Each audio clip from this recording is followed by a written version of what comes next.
Hello students, your pre education में आप सभी का स्वागत है। मैं हूं जितेंद्र त्यागी। एक अच्छी न्यूज़ है बहुत सारे डिप्लोमा स्टूडेंट्स के लिए जिन्होंने डिप्लोमा किया हुआ है, जिन्होंने अप्लाई किया था nuclear power corporation of India limited में और जिनका ड्रीम है इस पीएसयू में जॉब करना। ठीक है, तो ये विज्ञापन संख्या है, आप यहाँ पे देख सकते हैं। तो इस विज्ञापन संख्या में साइंटिफिक असिस्टेंट और स्टाइपेंडरी ट्रेनिंग के लिए जो इन्होंने पोस्ट निकाला था उसका जो रिटन एग्जाम हुआ है उसका रिजल्ट डिक्लेयर कर दिया गया है। ठीक है, और वो डिक्लेयर किया गया है मैकेनिकल इंजीनियरिंग ब्रांच में। अभी बाकी ब्रांच का रिजल्ट भी जल्दी आ जाएगा। ठीक है ना, तो मैकेनिकल में हम देख सकते हैं यहाँ पे कि जिन बच्चों का डॉक्यूमेंट वेरिफिकेशन के लिए और पर्सनल इंटरव्यू के लिए उन्होंने कॉल किया है वो यहाँ पे रोल नंबर दिया हुआ है इस पीडीएफ के अंदर, उनका नाम दिया हुआ है और उनकी कैटेगरी कि किस कैटेगरी में बच्चे का सिलेक्शन हुआ है। ठीक है, तो काफ़ी अच्छा नंबर है यहाँ पे स्टूडेंट्स का अलग अलग कैटेगरीज के, और आप सभी अपना अपना नंबर नाम इसमें फाइंड आउट कर सकते हैं और इस इंटरव्यू के लिए अब आपको तैयारी करना होगा। ठीक है, तो ईडब्ल्यूएस कैटेगरी में यहाँ पे कुछ स्टूडेंट्स हैं, ओबीसी में कुछ हैं।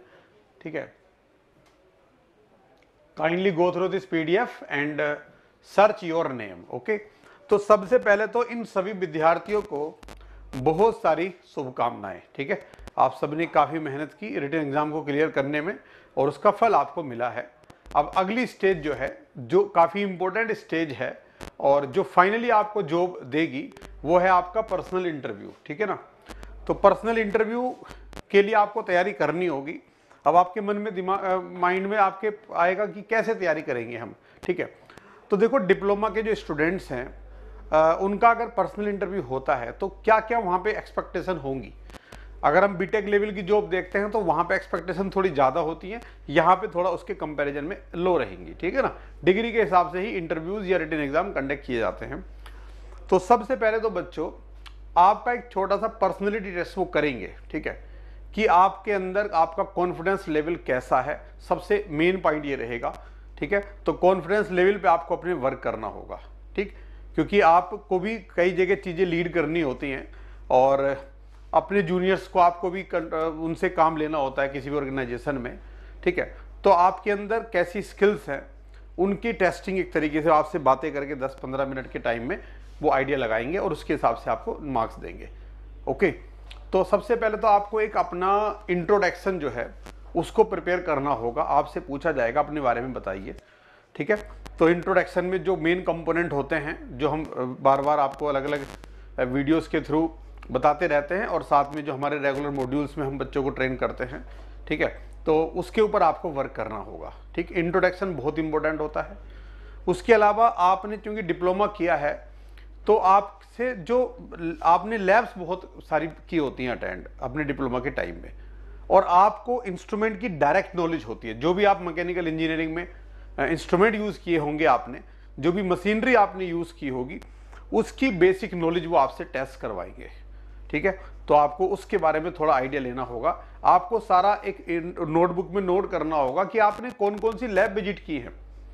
ठीक है, जैसे लेथ मशीन के ऊपर भी हो सकता है आपने कुछ प्रैक्टिकल्स किए हों, तो उन सारे प्रैक्टिकल्स में क्या क्या इंस्ट्रूमेंट यूज हुए थे, क्या क्या रिजल्ट आते थे, ठीक है, क्या करने पे क्या मिलता था आपको, ये सारी एक्टिविटीज को आपको एक बार तो रिकॉल करना होगा। और जो भी सब्जेक्ट पढ़े हैं, कई बार वो सब्जेक्ट भी पूछ लेते हैं कि अच्छा बताओ आपने कौन कौन से सब्जेक्ट अभी तक पढ़े हैं टोटल। तो आपको ज़्यादा से ज़्यादा सब्जेक्ट के नाम अपने याद होने चाहिए, ज़्यादा से ज़्यादा लैब्स के बारे में आपको पता होना चाहिए कि कौन कौन सी लैब आपने अटेंड की है और क्या क्या इंस्ट्रूमेंट, क्या क्या मैकेनिकल इंस्ट्रूमेंट आपने यूज़ किए हैं, किन किन इंस्ट्रूमेंट की आपको नॉलेज है, उसके बारे में आपसे क्वेश्चन पूछा जाएगा।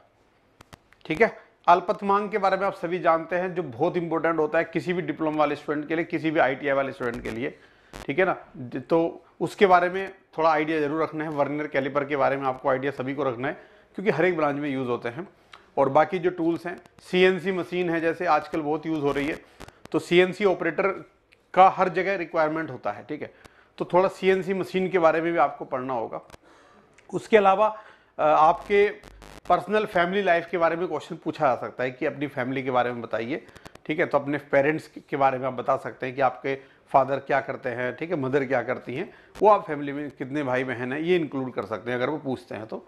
ठीक है, उसके अलावा आपकी हॉबीज़ के बारे में क्वेश्चन पूछा जा सकता है कि आपकी क्या हॉबीज़ है, पढ़ाई अपनी जो स्टडी है उसके अलावा आप क्या करते हैं, एक्स्ट्रा करिकुलर एक्टिविटीज़ में आप किन किन में इन्वॉल्व रहते हैं, ठीक है ना, तो आपका नेचर कैसा है, ये सारी चीज़ें उस इंटरव्यू के टाइम पे आपकी टेस्ट करी जाएंगी।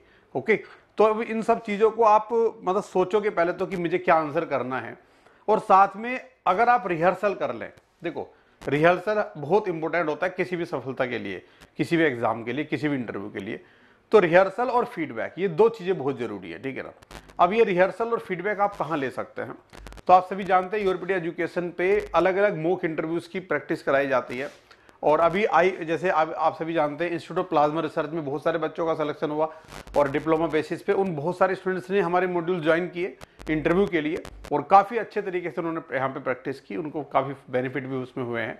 तो आप लोग जो भी स्टूडेंट्स हैं डिप्लोमा वाले और जिनका यहाँ पे नाम है, वो यूरोपीडिया एजुकेशन का mock interview program for diploma students, इसके नाम से, NPCL के नाम से आप ज्वाइन कर सकते हैं, ठीक है ना। आप एग्जीक्यूटिव को कॉल कर सकते हैं या वेबसाइट विजिट करके डायरेक्टली भी एनरोल कर सकते हैं। ओके, मॉक इंटरव्यूज लगाने से आपको डेफिनेटली फायदा होता है, और अलग अलग वैरायटी के क्वेश्चन जब आपसे पूछे जाते हैं और आप उनका आंसर करते हो, साथ में आपको फीडबैक प्रोवाइड की जाती है, तो ये आपका कॉन्फिडेंस भी बढ़ाता है और आपकी जो चीज़ें गलत हैं उनमें आप करेक्शन करने का आपको मौका देता है। ओके, सो जो भी स्टूडेंट्स यहाँ पे सेलेक्ट हुए हैं, अगेन ऑल द बेस्ट, और इस इंटरव्यू के लिए सीरियसली प्रिपेयर करें, और अगर आपको लगता है तो यूरोपीडिया एजुकेशन की हेल्प आप लें। Okay, all the best.